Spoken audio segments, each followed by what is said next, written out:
Kabanata 27. Ang altar. Gumawa ka ng isang altar na yari sa punong akasya. 2.2 metro ang haba, ganoon din ang lapad, at ang taas ay 1.3 metro. Ang apat na sulok niyon ay lagyan mo ng tulis na parang sungay. Gawin mo itong kaisang piraso ng altar at balutin mo ng tanso. Gumawa ka rin ng mga kagamitang tanso para sa altar. Lalagyan ng abo, ng sinunog na taba, ng pala, palanggana, malaking tinidor at lalagyan ng apoy. Gumawa ka rin ng parilyang tanso, at ang bawat sulok nito ay kabitan mo ng isang argolyang tanso na siyang bitbitan. At ikabit mo ang parilya sa ilalim ng tuntungan ng altar. Gumawa rin kayo ng pampasan na yari sa punong akasya at babalutin din ng tanso. Isuot mo ang mga ito sa mga argolya ng altar kung ito'y kailangang buhatin. Kaya nga't ang altar na gagawin mo ay may guwang sa gitna, ayon sa planong ipinakita ko sa iyo sa bundok. Ang bulwagan ng tabernakulo. Ang tabernakulo ay igawa mo ng bulwagang tatabingan ng mamahaling lino sa paligid. Sa gawing timog ay 45 metro ang haba ng tabing na isasabit sa 20 posting tanso na nakatindig sa 20 patungang tanso. Pilak naman ang mga kawit ng poste, gayon din ang mga baras na sabitan. Ang ilalagay sa gawing hilaga ay tulad din ng nasa gawing timog. 45 metro ang haba ng mga tabing na nakasabit sa 20 posting tanso na nakatindig sa 20 patungan tanso. Pilak naman ang mga kawit ng poste, gayon din ang baras. Sa gawing kanluran naman, 22 metro ang haba ng tabing na isasabit sa 10 posting nakatindig sa 10 patungan. Ang luwang ng harapan sa gawing silangan ay 22 metro rin. Ang isang tabi ng pintuan nito ay lalagyan ng kortinang may habang 6.6 na metro na nakasabit sa 3 posting nakapatong sa 3 tuntungan. Ganoon din sa kabilang gilid. 6.6 na metro ang haba ng kortinang nakasabit sa 3 posting may kanya-kanyang tuntungan. Ang kortina naman sa mismong pinto ay 9 na metro ang haba. Yari sa kulay asul, kulay ube at pulang lana. Pinong lino na maganda ang borda. Isasabit ito sa 4 na posteng nakatuntong sa 4 na patungan. Lahat ng poste sa bulwagan ay pagkakabitin ng baras na pilak. Pilak din ng mga kawit ngunit tanso ang mga tuntungan. Ang haba ng bulwagan ay 45 metro at 22 metro naman ang luwang. Ang mga tabing na pawangyari sa mamahaling lino ay 2.2 metro ang taas. Ang mga patungan ay pawang tanso. Lahat ng kagamitan sa tabernakulo, pati mga tulos ay panay tanso. Ang pangangalaga sa ilawan. Pagdalhin mo mga Israelita ng pinakamainam na langis ng olibo para sa mga ilaw upang ito'y manatiling nagniningas. Aalagaan ito ni Aaron at ng kanyang mga anak sa toldang tipanan. Ito ay ilalagay sa labas ng tabing, sa tapat ng kaban ng tipan. Hindi nila ito pababayaang mamatay mula hapon hanggang umaga at habang panahong gagawin ito ng mga Israelita at ng kanilang buong lahi. 28. Ang kasuotan ng mga pari. Ipatawag mo ang kapatid mong si Aaron at ang mga anak niyang sina Nadab, Abihu, Eleazar at Itamar. Ibukod mo sila sa karamihan ng mga Israelita upang maglingkod sa akin bilang mga pari. Pagpagawa mo mga kapatid mo si Aaron ng maganda at marangal na kasuotang nararapat sa kanyang banal na gawain. Ang mga kasuotang ito ay ipagawa mo sa mga taong binigyan ko ng kahusayan sa paggawa nito. Kailangan ito ni Aaron sa paglilingkod sa akin bilang pari. Ito ang kasuotang ipapagawa mo: pectoral, ephod, abito, mahabang panloob na kasuotan, turbante at pamigkis.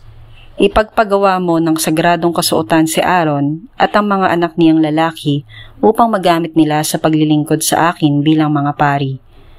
Ang mga kasuotang ipapagawa mo ay gagamitan ng ginto, lanang asul, morado at pula, at pinong sinulid na lino.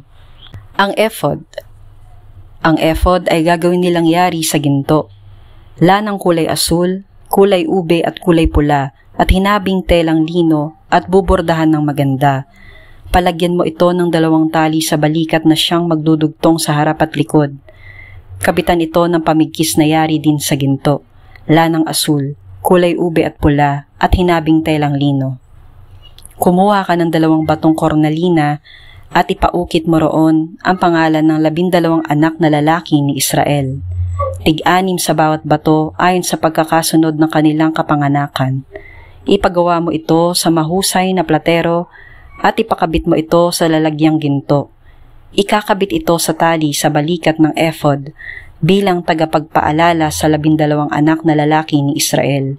Sa ganitong paraan, dadalhin ni Aaron sa kanyang mga balikat ang mga pangalan ng 12 lipi ni Israel upang sila'y maalaala ni Yahweh.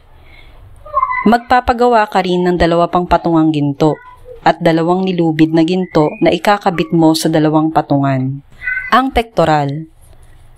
Gumawa ka rin ng pektoral na gagamitin ng pinakapunong pari sa pag-alam ng kalooban ni Yahweh. Bubordahan ito ng maganda tulad ng sa ephod. Ang gagamitin dito ay ginto, lanang kulay asul, kulay ube at pula, at telang lino. Gawin mo itong parisukat at magkataklob. 0.2 metro ang haba at ganoon din ang lapad. Lagyan ito ng 4 na hilera ng mga mamahaling bato. Sa unang hilera ay ruby, topaz, at karbongko. Sa ikalawang hilera naman ay esmeralda, safiro at brilyante. Sa ikatlong hilera ay jacinto, agata at ametista. At sa ika-4 na hilera ay berylo, cornalina at jasper. Ang mga ito ay kakabit sa patungang ginto. 12 lahat ang batong gagamitin upang kumatawan sa 12 anak ni Israel. Tulad ng isang pantatak, sa bawat bato'y nakaukit ng maganda ang pangalan ng bawat anak na lalaki ni Israel. Gumawa ka ng 2 maliliit na lubid na ginto at ikabit mo sa pektoral. Kabitan mo ito ng 2 argolyang ginto sa mga sulok sa itaas at dito itatali ang 2 lubid na ginto. Ang kabilang dulo ng mga ito ay ikakabit naman sa 2 patungang ginto na nasa tali sa balikat ng ephod sa gawing harapan. Kabitan mo rin ng tig-isang argolyang ginto sa magkabilang sulok sa ibaba, sa bandang loob, malapit sa ephod. Gumawa ka ng 2 pang argolyang ginto, ikabit mo ito sa tali sa balikat ng ephod, sa harapan, sa tabi ng dugtungan, sa gawing itaas ng pamigkis. Ang argolya ng pektoral at ang argolya ng ephod ay pagkakabitin ng lubid na asul para huwag magkahiwalay. Kaya, pagpasok ni Aaron sa dakong banal na suot ang pektoral, dala niya sa tapat ng kanyang puso ang pangalan ng mga lipi ng Israel upang sila'y maalala ni Yahweh. Ilalagay naman sa pektoral ang Urim at Tumim upang ito'y nasa tapat din ng puso ni Aaron paghaharap niya kay Yahweh. Tuwing siya'y haharap kay Yahweh, dala niya sa tapat ng kanyang puso ang kagamitan sa pag-alam ng kalooban ko para sa Israel. Ang iba pang kasuotan ng pari. Gumawa rin kayo ng damit na ilalagay sa ilalim ng ephod. Ito yari sa telang kulay asul. Lalagyan ito ng butas sa suotan ng ulo at lalagyan ng tupi ang paligid ng butas, tulad ng karaniwang baro, upang hindi matastas. Gagawa ka ng palawit na parang bunga ng punong granada na yari sa lanang kulay asul, kulay ube at kulay pula at ikakabit mo sa laylayan. Pagkatapos, lagyan mo ng kampanilyang ginto ang pagitan ng mga palawit. Ang magiging ayos nito ay isang hanay na magkasalit na kampanilya at palawit sa buong laylayan. Ito ay isusuot ni Aaron tuwing gaganap ng tungkulin bilang pari upang marinig ang tunog ng kampanilya tuwing siya'y papasok at lalabas sa dakong banal ni Yahweh. Sa gayon, hindi siya mamamatay. Gumawa ka rin ng isang palamuting ginto na may nakakaukit na ganito, Inilaan kay Yahweh. Itali mo ito ng asul na lubid sa turbante sa tapat ng noo ni Aaron. Siya ang magdadala ng anumang pagkukulang ng mga Israelita sa kanilang paghandog kay Yahweh. Sa gayoy magiging kalugod-lugod sa kanya ang kanilang mga handog.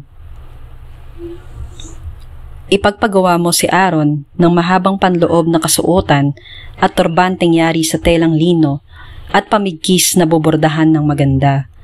Ang mga anak naman ni Aaron ay pagpapagawa mo ng mahabang panloob na kasuotan, pamigkis at karaniwang turbante upang sila'y maging kagalang-galang at maayos tingnan.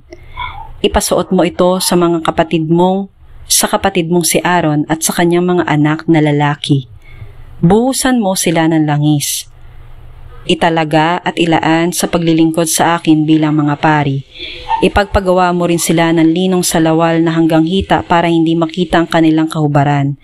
Si Aaron at ang mga anak niyang lalaki ay magsusuot nito pagpunta sa toldang tipanan o paglapit sa altar sa dakong banal para hindi magkasala at nang hindi sila mamatay. Mananatili itong tuntunin para kay Aaron at sa kanyang salin lahi.